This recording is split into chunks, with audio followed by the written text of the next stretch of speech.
Mr. President. Majority Leader is Are we in a recognized. roll call? We are, yes, sir. I ask unanimous consent that further proceedings on the quorum call be dispensed with. Without objection. I ask unanimous consent that it be in order to move to proceed to H.R. 268. Is there objection? Without objection. I move to proceed to H.R. 268. The clerk will report. Calendar number 15, H.R. 268, an act making supplemental appropriations for the fiscal year ending September 30, 2019, and for other purposes. I know no further debate on the motion to proceed. Is there further debate? Hearing none, the question is on the motion to proceed. All in favor say aye. Aye. Those opposed, no. The ayes appear to have it. The ayes do have it. The motion is agreed to. I call The up the clerk will report. Calendar number 15, H.R. 268, an act making supplemental appropriations for the fiscal year ending September 30, 2019, and for other purposes. I call up the Shelby amendment at the desk. The clerk will report. Senator from Kentucky, Mr. McConnell, for Mr. Shelby, proposes an amendment number 5 to H.R. 268. I ask the reading be dispensed with. Without objection. I ask, Mr. President. The minority leader is recognized. I ask consent that the pending amendment be set aside and call up my amendment number 6. Is there objection? Without objection. I ask The that the clerk will reading. report. Senator from New York, Mr. Schumer, proposes an amendment numbered 6. I ask the reading be dispensed with. Without objection.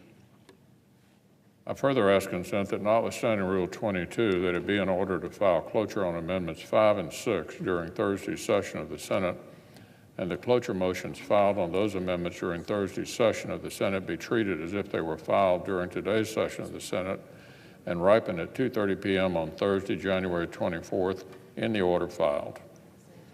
Is there objection? Without objection. I ask the Senate resume consideration of the motion to proceed to S1. The clerk will report. Motion to proceed to calendar number 1, S1, a bill to make improvements to certain defense and security assistance provisions and so forth, and for other purposes.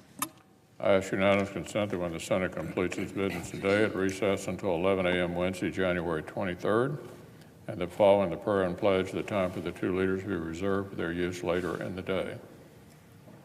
Without objection. So if there's no further business to come before the Senate, I ask to stand in recess under the previous order following the remarks of the Democratic leader. Without objection. Thank you, Mr. President. And I thank the Republican leader.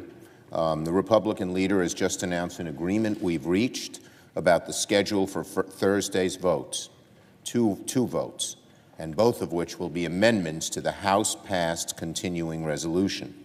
First, the Senate will vote on the President's proposal, and then will vote on an amendment that is identical to the underlying bill.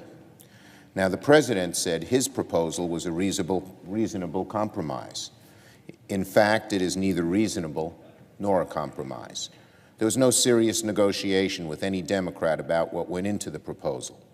That's because the proposal was never intended to pass. It's only a thinly veiled attempt by the President to save face.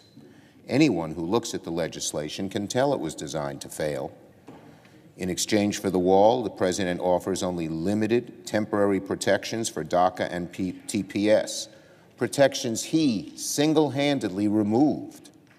So it's sort of like bargaining for stolen goods.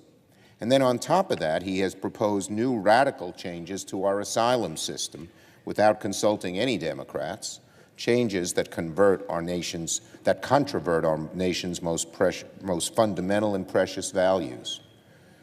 I hope it will roundly be defeated on Thursday. The good news is, after that vote, we have a second amendment that could break us out of the morass we are in. The Senate will proceed to an amendment to the House bill that is identical to the underlying legislation. In other words, for the first time, we will get a vote on whether to open up the government without any decision one way or the other on border security. The proposal also adds necessary disaster aid to several states that were recently ravaged by natural disasters. People are saying, isn't there a way out of this mess? Isn't there a way to relieve the burden on the 800,000 federal workers not getting paid?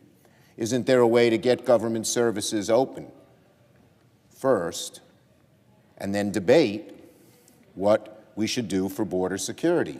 Well, now there's a way, and that is the second vote that will occur on Thursday. It would renew all of the portions of the government till February 8th, open them briefly, but open them at will, allowing workers to get paid and to get their back pay, and it will allow us to then debate without hostage-taking, without temper tantrum, without anything, how we can best do border security, get that done, hopefully, by February 8th, and keep the government open. So if you're looking for a way to open up the government, this is the way. And I hope my Republican colleagues, many of whom were circulating a letter that does basically the same thing as this proposal without the disaster aid, to sign, to vote yes. The American people are looking for a solution. I am glad that we will have a vote that will bring us near that solution, much closer to that solution.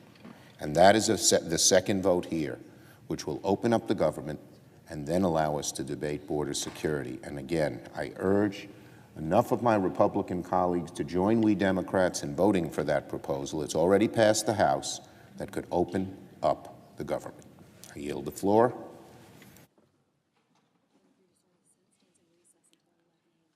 Under the previous order, the Senate stands in recess until 11 a.m. tomorrow.